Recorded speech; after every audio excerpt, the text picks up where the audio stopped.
Magandang araw mga kaibigan. Bigyan natin ng reaction opinion itong nagdadalamhati na lola ng isa sa mga biktima. Umiiyak.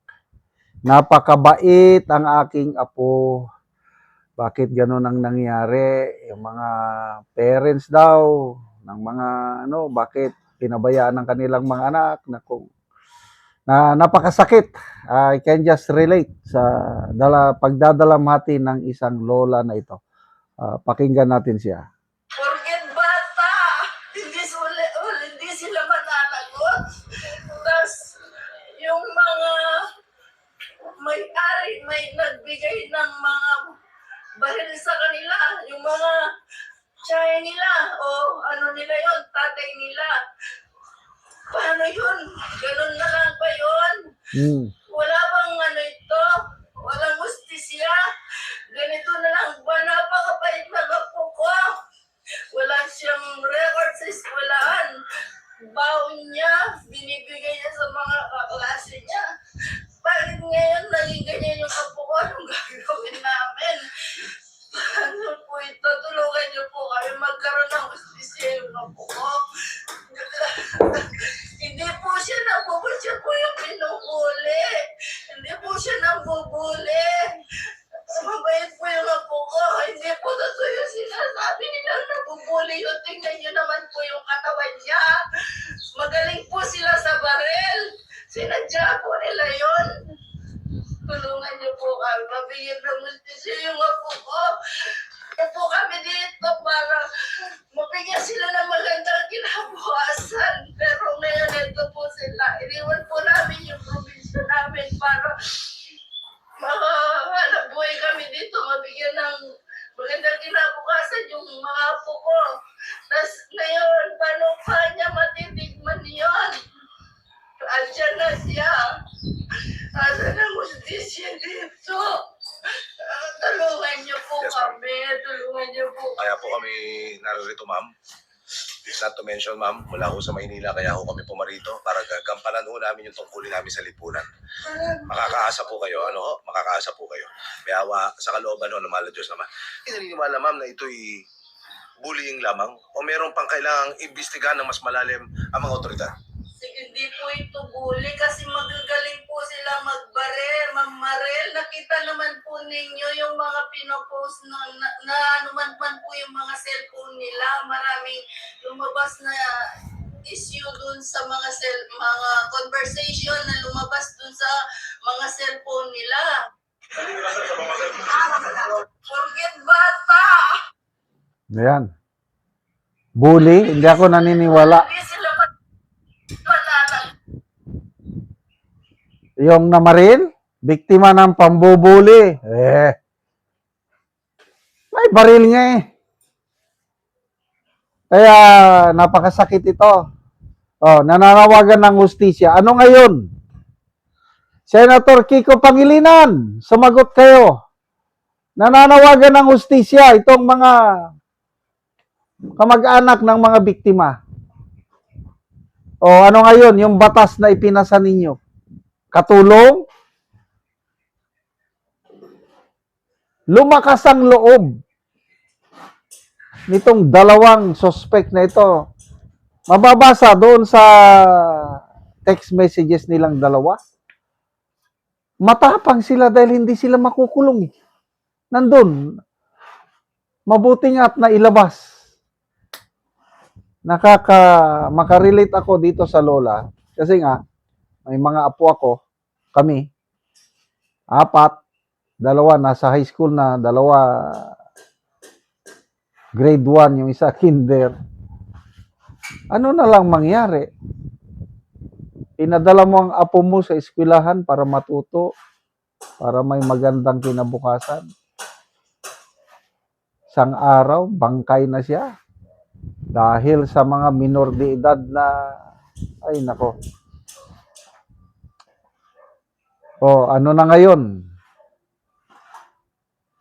Gobyerno, nanawagan lang, imbestigahan. Yes, imbestigahan. Kahit ano pang balibaliktad nga imbestigahan. Hanggat hindi mapapawalang bisa yung batas ni Pangilinan, walang hustisyang makakamit ang mga biktima. Kasi klaro sa batas eh. So yung mga magagaling dyan na mga congressman, senador, pabayaan ninyo na nandyan lang ang batas ni Pangilinan na magpapalakas ng loob sa mga minor de edad na gagawa ng kalokohan dahil hindi sila makukulong. Ito ang punot dulong ito eh.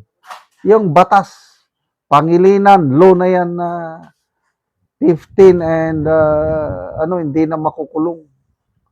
Dati, 9 years old lang ang exempted, pababa. Ngayon, hindi. Tinaasan na. Kaya, nakakalungkot talaga itong pangyayaring ito. Basa tayo ng mga comments. Amad Jesus, kay Kiko Pangilinan, kayo magalit, ate, siya ang author na batas na yan. Benjamin Barbasa, power tripping, hindi bullying. Yes. Excited sila eh. Mababasa mo sa mga text messages. Tayo na, gawin na natin. Huwag na nating patagalin. Naka-ready na ba yung baril mo? Kung wala kang baril, isang baril na lang gamitin natin. Ganun. Sheng Sheng, I also don't believe they were bullied. It's power tripping. May mental condition yung dalawang batang namaril. Kim Brokoy, why I feel like it's not bullying but abuse of power because they have a gun on their hands. Sila ang nambubuli. Adriel, the suspects are not victims of bullying. They are the bullies. Anthony Degito, an eye for an eye. Contenders, loof, scapegoat nila ang salitang nambuli sila. Kaya ganon kuno ang nagawa nila. Sino bang nagsasabing bullying? Eskwelahan? Investigador? Huwag nyo nang lukuin ng taong bayan. Sila ang nambubuli. Yung picture ng isa na nagpa-practice shooting, talagang matigas. So, kailan ba ma-refill itong batas ng Pangilinan na ito para wala nang ganitong pangyayari? Sana kumilos na tayo, kumilos na kayo sa gobyerno bago may malagasan ulit na buhay ng estudyante. Salamat mga kaibigan sa inyong pagsubaybay sa channel na ito. Nakakatulong kayo ng malaki sa tribong talanding ng Bukidnon dahil ang income natin sa channel na ito is pantulong sa tribo. Namimigay tayo ng libreng yero at pako para makapagpatayo naman sila ng mas maayos na tirahan. Panoorin nyo ang video na ito. Na anak ko sa balay sa natabangan na mo og yero. So muna ni ang itsura sa iyang atop, muna ni ang kadako sa buslot og muna sad ni ang kagkaluag. O makita gyud nato nga karaan na gyud kaayo og ulanan na gyud og muulan. Tungod sa kadugayon na sa iyang atop, ingani na gyud ang itsura. Ug mo na ni ang yero nga among ginahatag nga ilang ipuli karon sa ilang atop nga nabuslot na.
O karon na atupan na gyud tong balay ni ate nga kuan na buslot na kaayo.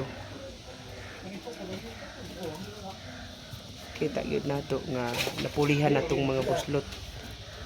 Salamat sa Ginoo kay ang akong napulo na ka tuig nga sin nga mga buslot na karon. Nagpasalamat ko kay naayuhan na gyud na hinabangan ko. Salamat kaayo sa naghinabang sad ug sa tanan nga nagkuan ani nga nagdala sa kuan sin. Salamat kaayo sa tanan Salamat kayo. nga kuan